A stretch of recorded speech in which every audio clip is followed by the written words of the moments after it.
Hey Texas Tech, Justin Patton here. Listen, I know that you are in the process of talking about communication styles and how different ways of communicating impact our leadership, our ability to connect.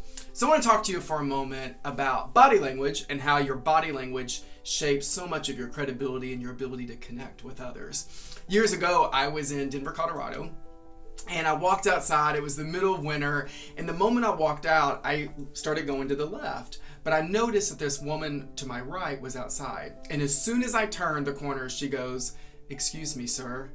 And I remember thinking, she was a homeless lady. She just wants money. I don't have time for that. So I kept walking. She said again, "Excuse me, sir." Again, I ignored her. And then the third time, she goes, "Excuse me, sir." And I don't know what happened that third time, but I remember stopping and I turned around. I don't remember today what I said to her, if I gave her money. But what I do remember is getting back into my car with my hands on the steering wheel thinking, how many times in my life have I walked right beside another human being and made him or her feel like their presence didn't matter, like they were not even a human being? And I made a commitment in that car in Denver, Colorado, that I would do my best. I might not always get it right, but I'd be way more intentional about making my presence count and never making another human being feel that way ever again. This is why your body language matters. Over 65% of how you communicate is nonverbal. Most people have no clue what their body language is saying or doing. And so I want to give you some things to think about today that'll help you raise that awareness just a little bit more. So here's one thing I really want you to take away. Body language is not about what you want it to mean. It is about perception. I deal with so many people that are like, their arms will be crossed or they'll be doing something and they're like, well, this is just who I am. This is just comfortable. Well, it's not about you.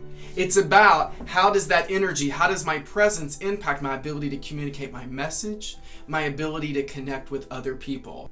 So the research tells us that if your words are not aligned with your body language, people will always believe the body language over your words. Great leaders are intentional about aligning their body language to their message. So many of the people that are in law enforcement, they're teaching people how to read body language and how to read it and analyze other people. And there's a time and a place for that, especially in law enforcement. But I'm going to strongly encourage you when I get ready to teach you some of these skills, it's not about going out and analyzing and reading other people. Because if we're so focused on analyzing and reading other people, we're not connecting. And our jobs as great leaders is to do what we can do to really connect the best we can with people. And so I don't want you to move right now. I want you to imagine you kind of float outside your body and you're looking at yourself right now watching this video. If you were to look at yourself without moving, what is your body language saying about you right now? Some of you are probably leaning forward and interested and engaged in the video, maybe writing some notes. Some people might have their heads slumped over like this, just looking. Some people might be crossed over. I want you to think about what your body language is saying about you. What is the perception that other people are going to have? Because great leaders manage the perception. They work really hard to make sure they're showing up their best, and their body language supports that. So I want you to know two things. There's a time to be confident and powerful, and then there's a time to be empathetic and collaborative. That body language looks completely different. So let's talk about confidence for a second. In the magazine, The Atlantic, they published a magazine article and they asked people in there, does confidence matter just as much as competence? So does your confidence matter just as much as your competence? So I want you to pause the video and I want you to turn to the person beside you and I want you to tell them what you believe. Do you believe, yes or no, that confidence matters just as much as your competence, so your smarts? Why or why not?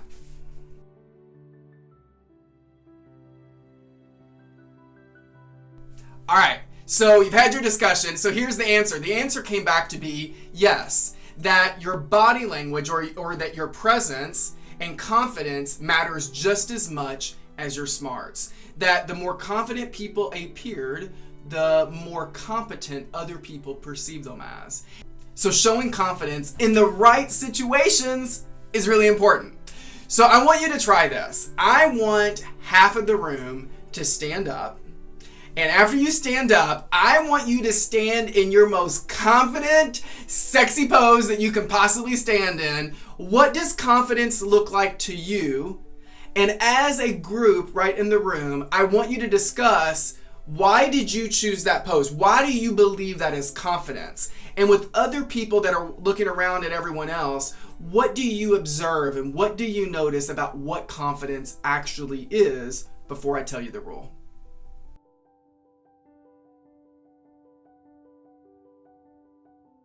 All right, so hopefully you had some fun with that. So here's the deal.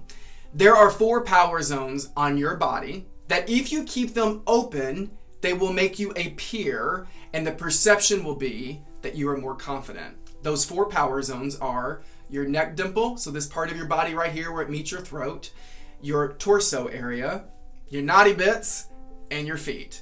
Those are the 4 power zones: your neck dimple, your torso, your naughty bits, and your feet. And this is why, if you ever watched America's Next Top Model, Tyra Banks always told people, elongate your neck. And I don't think she's ever been through body language training, but she knows that when you keep this part of your body open and you're talking to people, that you appear more confident. Torso. A lot of people, when they're uncomfortable or they're trying to intimidate other people, they'll cross their arms, they'll do stuff like this. You don't look as confident when you cross over the center part of your body. When people are speaking and they're nervous and uncomfortable, they cross their arms and put their hands in a fig leaf position, covering up their naughty bits. Again, doesn't look confident. Same thing when you keep your feet together and right beside each other, and you keep them small, it makes you look smaller. Whereas someone keeps them shoulder width apart and they take up more space, they appear more confident.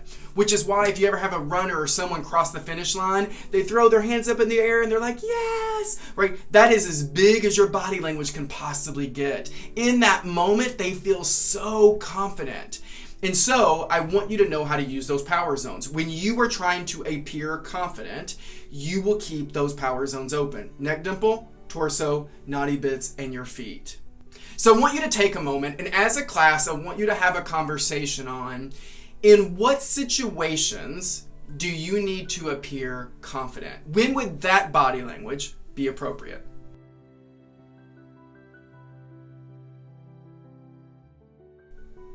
So just as there's a time to be confident and powerful, there's also a time to be empathetic and collaborative. My pastor, David Emery, once said, you can't meet people where they are when you think you're above them. You can't meet people where they are when you think you're above them. And great leaders know how to flex their style so that they can meet other people where they are. Brene Brown, she defined empathy as feeling with people. And does our body language, when we're trying to create empathy, does our body language make people feel seen, heard, and valued? That's our job. Well, there are 4 body language tips I want to give you right now on how you can not be confident and powerful, but be empathetic and collaborative. And so, number 1, we're going to talk about eye contact. Out of 100% eye contact, how much do you think that you should maintain with someone when conversing? Just yell it out. What do you think? All right. So the research talks about we should maintain between 60 and 70% consistent eye contact. Anything above 80% is considered intimidation. If all I did was sit back here and look at you the entire time while you're trying to be vulnerable or open up, it can be pretty intimidating. Where it is normal to be having a conversation and then to look down occasionally and look back up and then go again. So number 1 is your eye contact. Number 2, we lean in. So often when I'm coaching someone, you'll see me lean in and have a conversation like this, because body language is about perception. And what we know is when you lean in, it's a sign that you're interested and you're more engaged and you're telling someone, I'm here, I get you, tell me more about that. We know that we get closer to the things we like, we get further from the things that we don't like, which is why when we lean in, it shows interest. Number 3, the most honest part of the body. What do you think it is?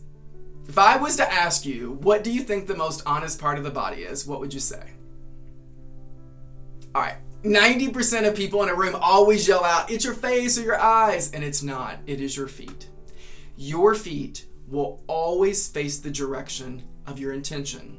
And one of the reasons it's also the most honest part of our body is because the further we get away from our brain, the less conscious we are of it. And so when you're really trying to engage someone, instead of just turning your head and talking and say, hey, what's going on? Yeah, I'm glad you're here. There's a whole completely different feeling is if you turn all the way around and talk to them and have that type of conversation. So feet are the most honest part of the body. When you're communicating with someone and you're really trying to have empathy and show connection, point your feet directly to them. And number 4, and I would say perhaps one of the hardest, especially for men, it's one of the biggest gender differences in communication, is this whole idea behind the head tilt and nod. So, only men in the class right now, I want you to answer this question. When you're talking to a woman and she slowly tilts and nods her head like this, how do you interpret that? What does that mean to you? I want you to pause this video and tell people what that means to you.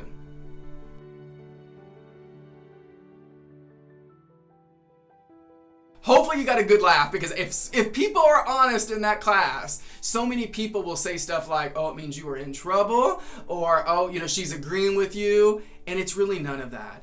Typically, when someone tilts and nods their head slowly, especially women, and what we've seen in research, is that this is a very empathetic gesture. It means, I get you, I understand, tell me more about that. Now, it is not the same as someone does it fast. If they're like this, it means you better hurry it up, all right? And the gender difference is this. Most men don't tilt and nod their head a lot. And a lot of times they'll look straight forward, and the only time they nod is when they agree. And so it's one of the biggest gender differences when it comes to body language and communication. And so what we understand is when we're trying to create empathy, it's appropriate to tilt our head. And when it's appropriate to really try to let someone know that you're there, to lean in and tilt that head and nod, to say, indirectly, I get you, I understand, tell me more about that. So I hope these 4 gestures give you something to think about differently when it comes to creating empathy with your body language. So if you're really trying to create empathy with your body language, it is making sure you know what your eyes are doing, tilt and nod your head, lean in as appropriate, and also make sure you're pointing your feet directly. So I want you to have a conversation in the class right now around, in what situations would it be really appropriate for you to flex your body language and try to create empathy and collaboration?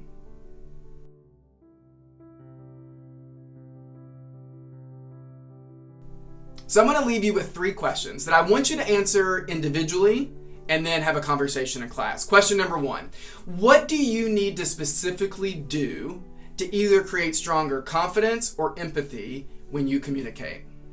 Number 2, I want you to think about, how would you be a better leader and communicator if you applied the concepts that we just discussed in this video? And number 3, what will you do differently based on what you learned?